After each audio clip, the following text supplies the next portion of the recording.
All right, let's get started. This marinated short rib is the last portion of our butcher's feast at omakase, and we call it the meat dessert kind of. It's sweet, crispy.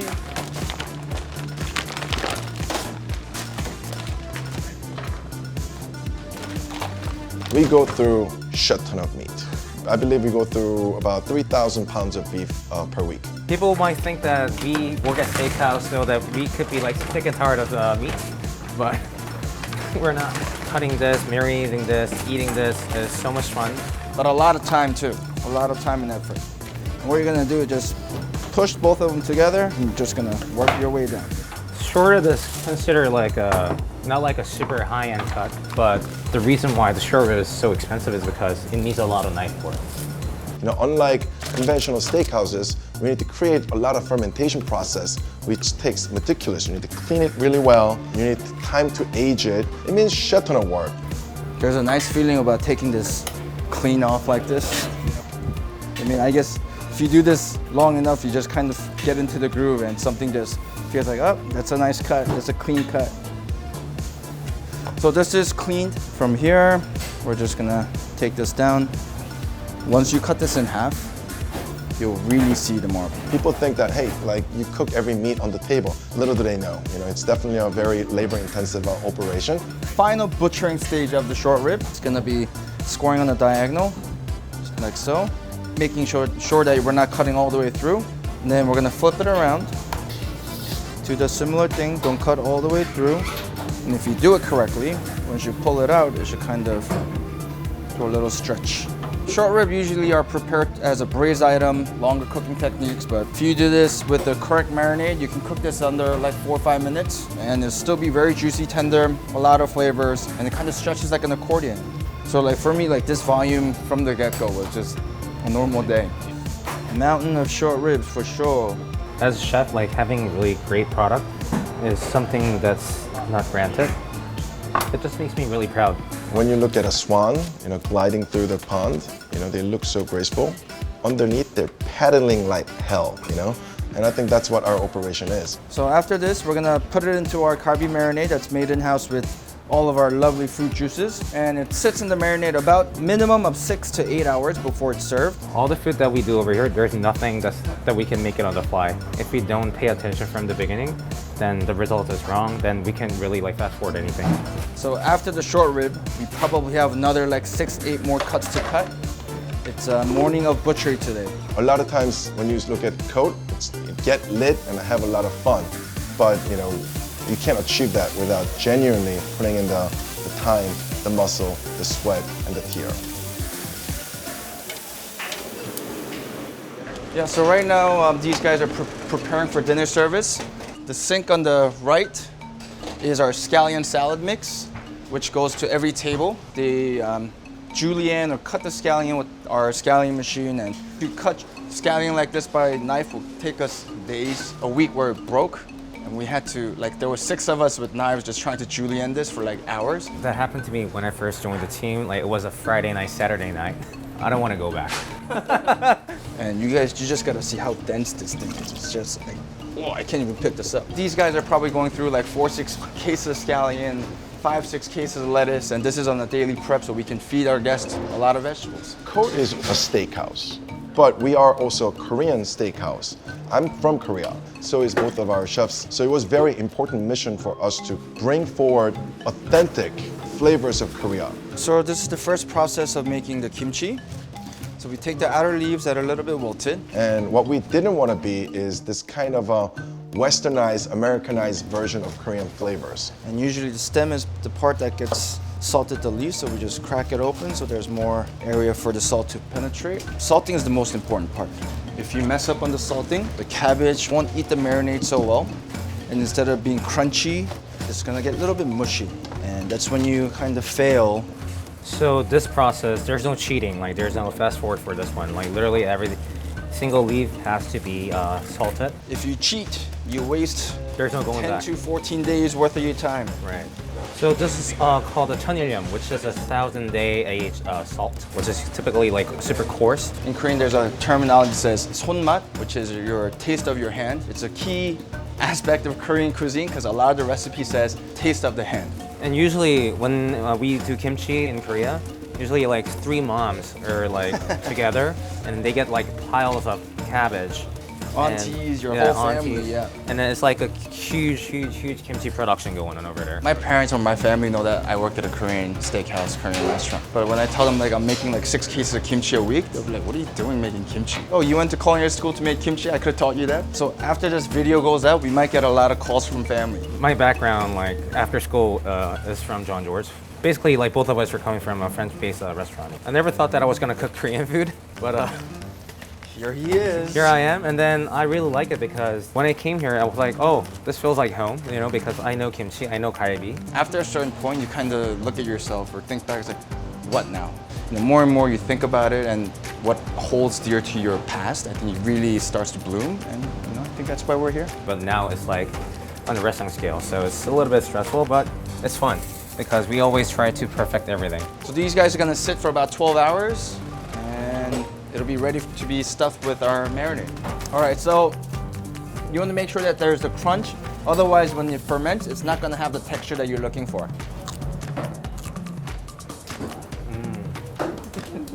Salty, crunchy.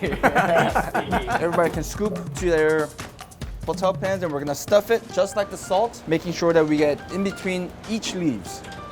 So once you stuff it nicely, we're gonna put it into this bucket.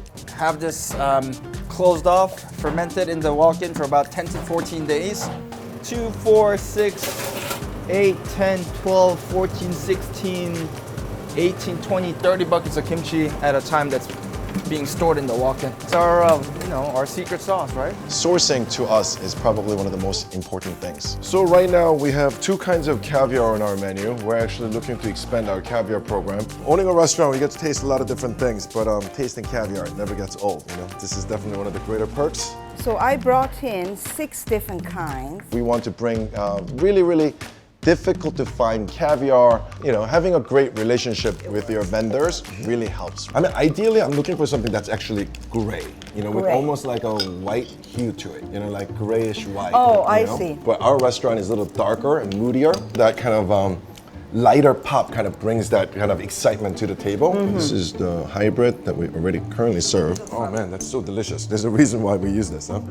And I have brought in today white sturgeon from California. And I also brought in another species that's a Siberian from Uruguay. If you want to taste it, taste a lot, right? So you Yeah. can actually taste the whole, Taste it right. the whole thing, right? All the Why- big why- chefs do yeah. that. The next one you should try the Supreme. Supreme, yeah, it's white sturgeon and it's very aged. But it's very pleasant salt. It's not that kind of bitter salty. The next shipment, I'm gonna send you something.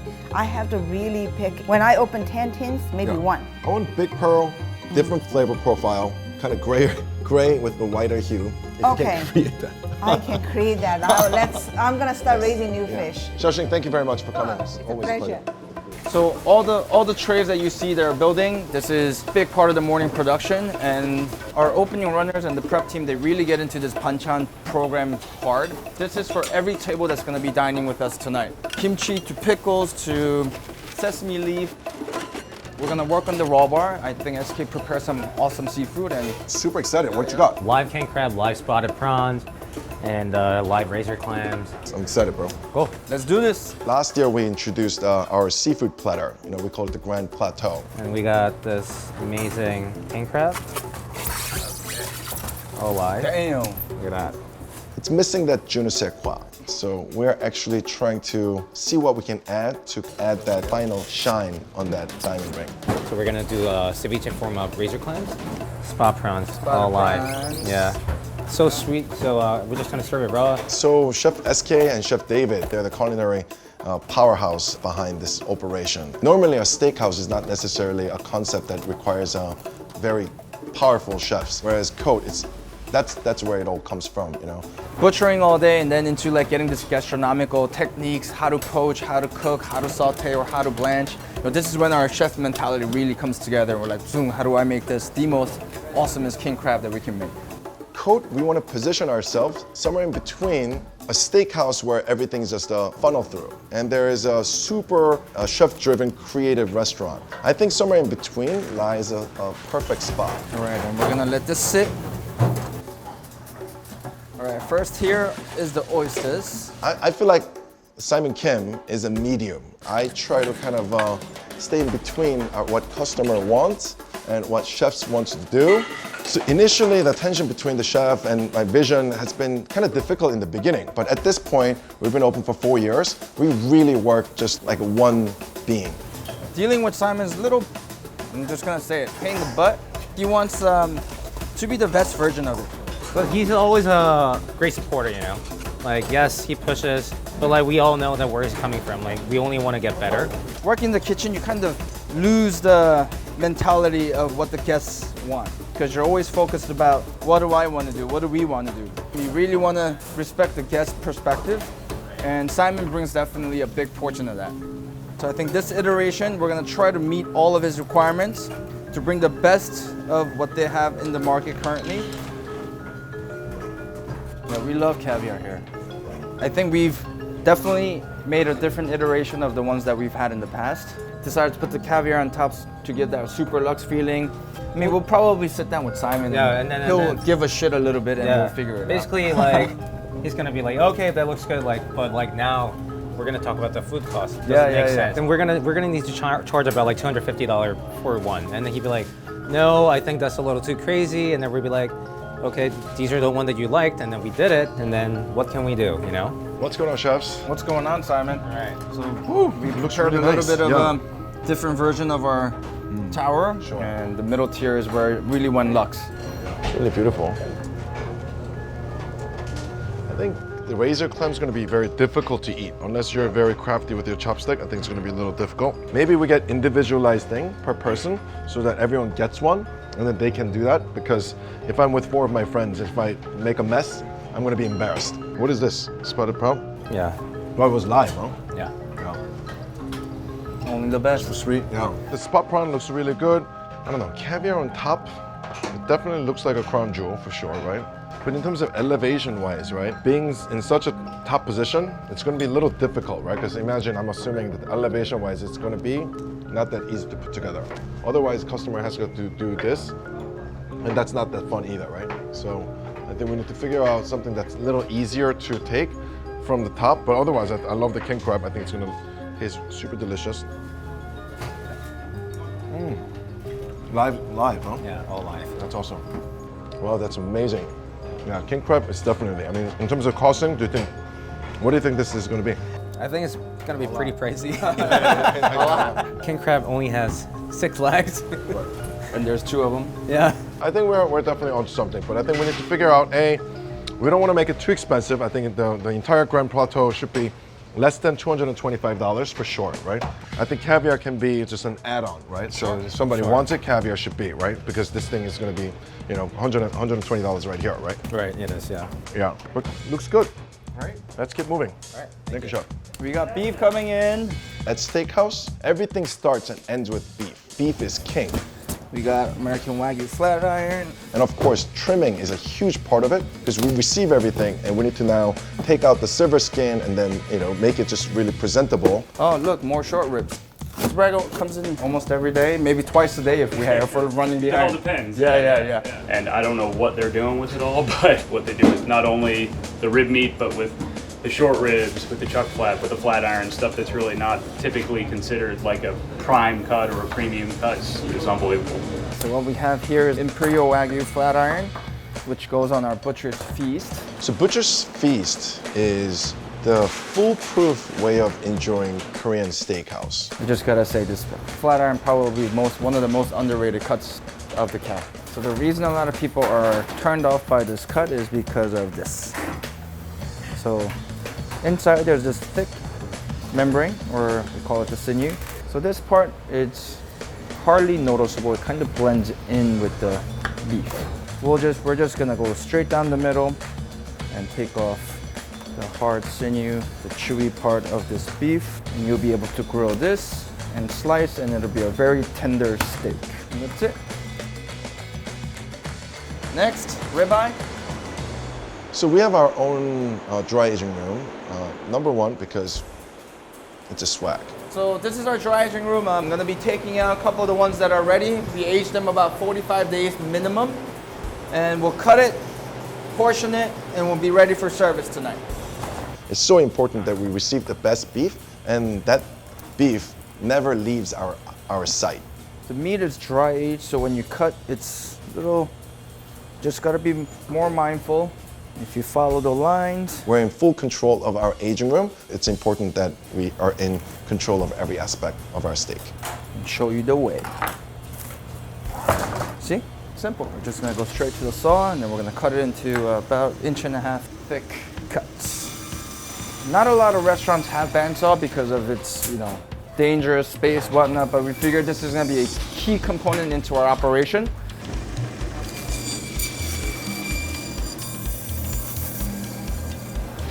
And all of these are good to go. And what Victor's gonna do is he's gonna scrape off this fat and he'll clean it up nice. The next step after this is we use this part of the fat on the grill. So when we butcher, normally we will take this part. Next, we'll take this off the bone. So this will be used for the butcher's feast, and the cap or the spinalis will be used for the omakase. All right, we have the last part of our butcher's feast, which is the hanger steak. Back in the day, when you go to a Korean barbecue restaurant, you needed to go with Korean friend.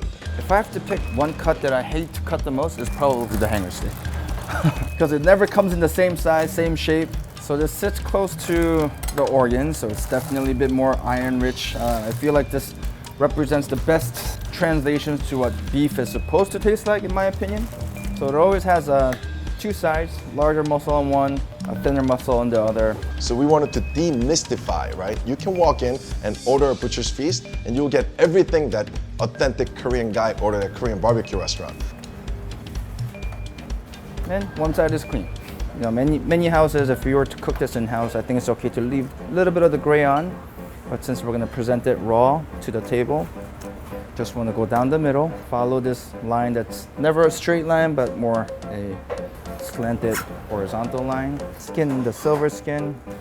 We like to wrap the beef. I think it definitely absorbs the blood, which prevents it from oxidizing. But at the same time, I think it dries the beef a little bit more, which gives a nicer crust.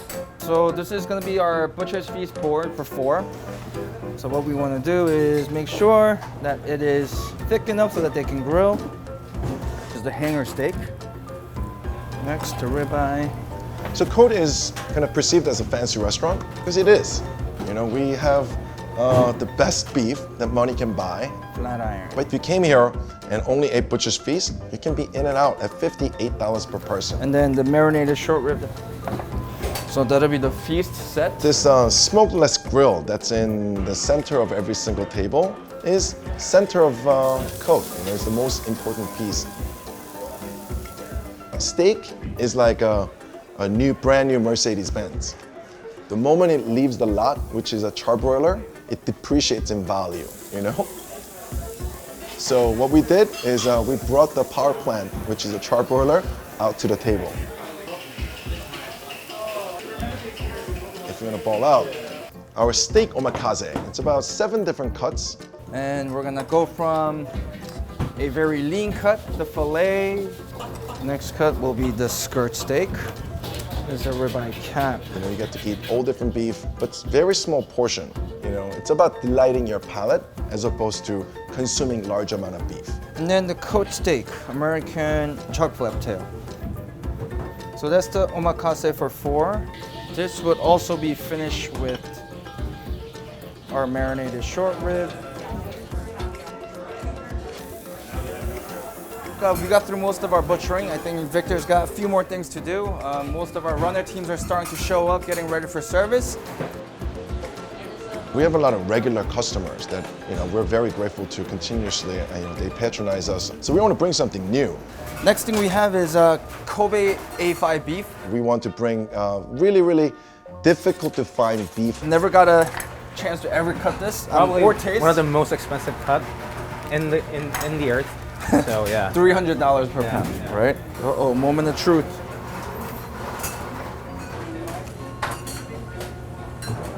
Whoa.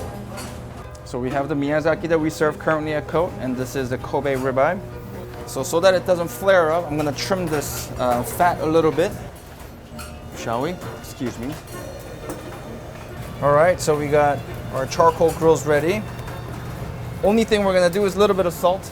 So all of these things that people have heard of it, we want to be the one that actually taste it and vet it.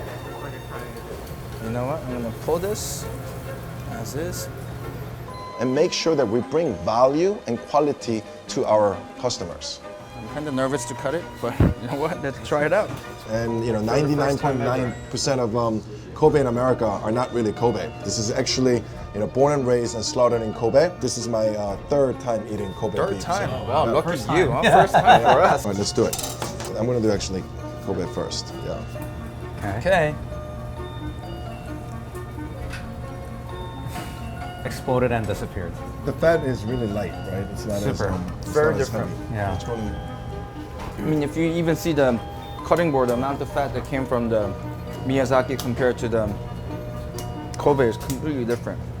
This just eats so much smoother, or It does. It doesn't really feel that much strong on the fat, right? How much more expensive is this? double. It's double. Okay. The question is it worth the double the price? I'm not 100% sure yet. I think what we should do is we can just feature it, let's special it, and see how our customer react to it, and then see how that goes. Very excited about this. So it is 4:30. Chef started putting final touches on his mise en place. In 30 minutes, guests are going to be lining out the door, so we're going to get busy. So thank you. You want to send us into service? Yes, we actually have a really exciting thing that's not on the menu right now. We actually got some Kobe beef. I believe it's going to be $64 an ounce to send you off. A lot of new staff here, right? It's a good amount, right? So there's a lot of information to learn, right? But at the end of the day, hospitality is about making our guests happy.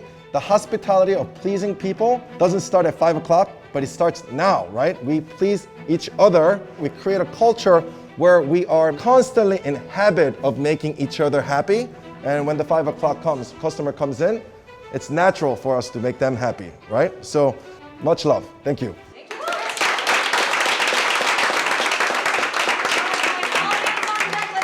It's about 5 o'clock. So a quick line check. We have our egg souffle, soybean stew, kimchi stew. We want to make sure everything that is our mise en place, which is the things that we need for service, is correct.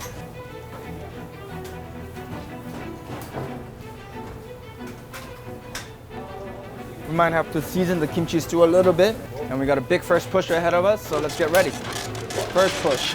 Okay, we're gonna take 3 shrimp, 5 oysters, table 62, fire steak tartare. One is out.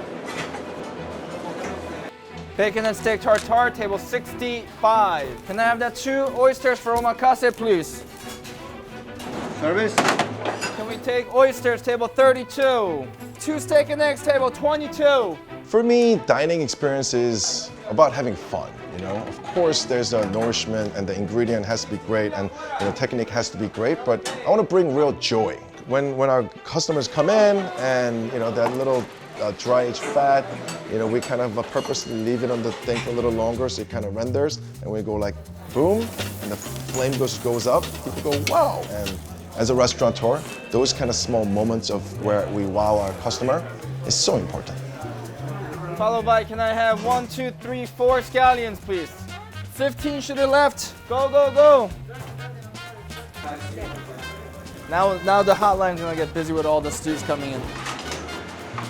Fire 2 stews. 23 out. 33 out. Next table, 64. Oh, damn. SK, 4 ounces of Kobe on the board. Okay guys, next we're gonna go table 31 with the 4 ounces of Kobe, table 22 and table 34. Next 61, Pedro, if we can go, 61. So I'm from Korea, I became an American, and I have a love for both of those cultures. That's who I am. It makes me, Simon Kim is Korean and American. Necesito 2 kimchis más. So it's ultimately a steak dinner, but there's a lot of elements that's hidden in there. Customer doesn't feel like they're going to a Korean restaurant when they come to Cote, but ultimately they're enjoying Korean flavors and way of eating. That approach is something that I really appreciate about Cote. We're done with the first push. As soon as we send out the last 2 stews, we're done. What's going on? It's going down here. Pretty rocking upstairs. Yeah, I mean, first turn was pretty hard. You ready for the next round? Yeah, of course. Thank you. Thanks for Always a Thank pleasure. you. Always a pleasure. Thank you. Yeah. Thank you, Geneen. When our customers leave Cote, I want them to feel like they had the best time of their lives and they ate the best freaking steak that they have ever ate. And I think that's it. Simple. They had the best freaking time and they ate the best steak in their lifetime. And let's do it again.